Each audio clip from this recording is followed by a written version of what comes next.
Hello everyone, welcome back to our YouTube channel cook with Varshini. ఈ రోజు recipe వచ్చేసి ఏంటి అని అంటే చాలా టేస్టీగా యమ్మీగా స్పైసీగా మనం రైస్లోకి సైడ్ డిష్ అయిన పొటాటో ఫ్రైని ఎలా తయారు చేసుకుందామో చూసేద్దాం. ఫస్ట్ నేను ఇక్కడైతే పొటాటోస్ తీసుకొని మంచిగా స్లైసెస్గా చేసైతే పెట్టేసుకున్నాను అనమాట. ఈ మీడియం సైజులో ఉంటే సరిపోతుంది.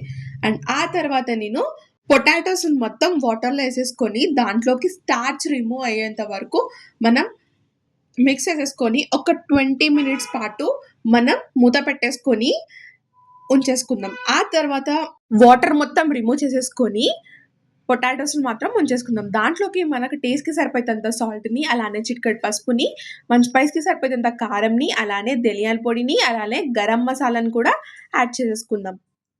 ఆ తర్వాత ఇక్కడ నేను 2 table spoon of corn flour add చేసుకొని మంచిగా మిక్స్ చేసుకుంటున్నాను అనమాట. మిక్స్ చేసేసుకున్న తర్వాత మనం ఒక కడాయి అయితే పెట్టేసుకొని దాంట్లోకి ఆయిల్ అయితే యాడ్ చేసేసుకుందాం. ఆయిల్ యాడ్ చేసుకున్న తర్వాత ఆయిల్ ఒక మీడియం హీట్ ఎక్కాక మనం జీలకర్ర ఆవాలు అయితే యాడ్ చేసుకున్నాను. అలానే 4 కరివేపాకు రెమ్మలు కూడా యాడ్ చేస్తూ, అలానే మనం మిక్స్ చేసి పెట్టుకున్న పొటాటోస్ ఉన్నాయి కదా, ఆ పొటాటోస్ని మొత్తం యాడ్ చేస్తున్నాను. ఒకటేసారి యాడ్ చేసేసుకొని మంచిగా ఆయిల్లో అయితే ఫ్రై చేసేసుకుందాం. బ్రౌనిష్ కలర్ వచ్చేంత వరకు మంచిగా అయితే కలుపుకుంటూ ఫ్రై అయితే చేసేసుకుందాం.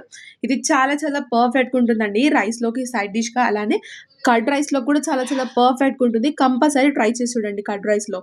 మనం ఇలా వచ్చాక మనమైతే సర్వ్ అయితే చేసేసుకోవచ్చు అనమాట.